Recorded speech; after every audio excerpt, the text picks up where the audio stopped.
नमस्कार दोस्तों। मणिपुर के गांव में इबोहल और चिंखुक गहरे मित्र रहते थे। इबोहल मूर्तिकार था, चिंखुक किसान था। दिन भर का कामकाज निपटाने के बाद दोनों कहीं न कहीं मिलते थे, खूब गपशप किया करते थे।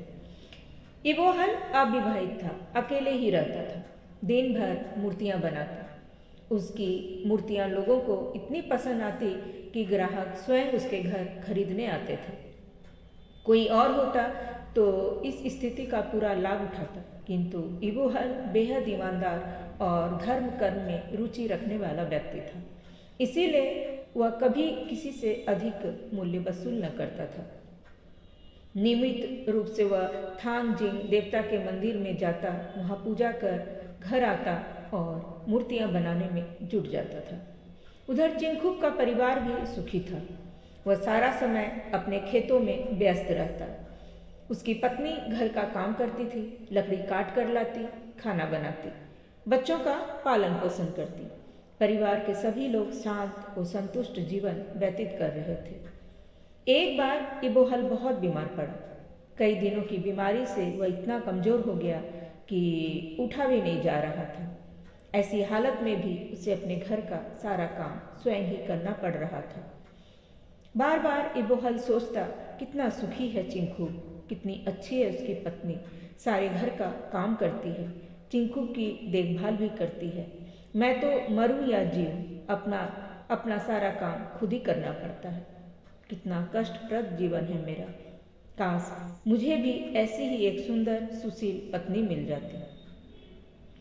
दूसरे दिन सदैव की तरह वह मूर्ति बनाने बैठा। एक बहुत सुंदर स्त्री की मूर्ति बनाई उसने। वह अधिक से अधिक सुंदर लगे, इसके लिए इबोहल ने कड़ा परिश्रम किया। मूर्ति बनकर तैयार हुई तो इबोहल स्वयं ही चकित रह गया। मूर्ति सचमुच ऐसी थी कि आंखें देखते थकती ही न थी। इबोहल ने उसका नाम रखा थौनी। उसे अच्छे गहनों और कपड़ों से सजाया, फिर घर में एक ऊंची जगह पर रख दिया।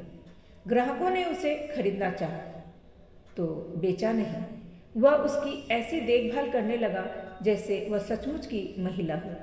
उसका सौंदर्य बढ़ाने के लिए कुछ न कुछ करता ही रहता था। एक बात और हुई। पहले इबोहल सिर्फ भक्ति भाव से ही मंदिर में जाता था, कभी देवता से कुछ मांगता न था। लेकिन अब वह प्रतिदिन थानजिंग देवता से मांगने लगा, हे देवता, मेरी इस मूर्ति को जीवन दे दो। एक दिन प्रसन्न होकर थानजिंग देवता ने इबोहल से कहा, इबोहल घर जाओ, वहाँ तुम्हारी पत्नी तुम्हारी प्रतीक्षा कर रही है।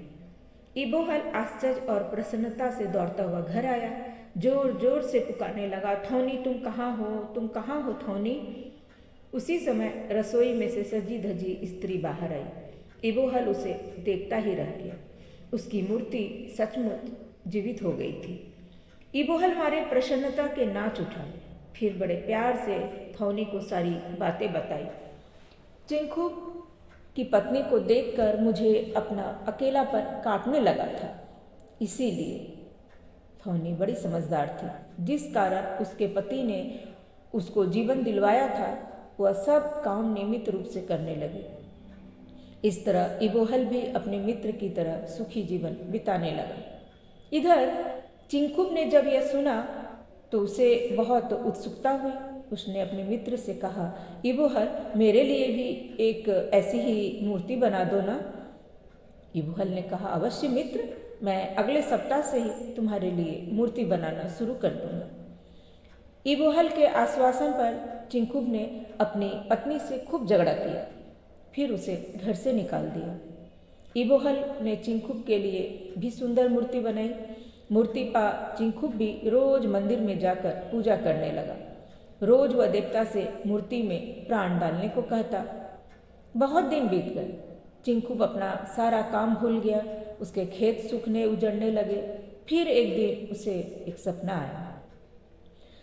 सपने में उसे एक आवाज सुनाई दी, तुम अपने मित्र की नकल तो कर रहे हो चिंखुक, लेकिन तुम्हारी और इबोहल की भावना में जमीन आसमान की अंतर है।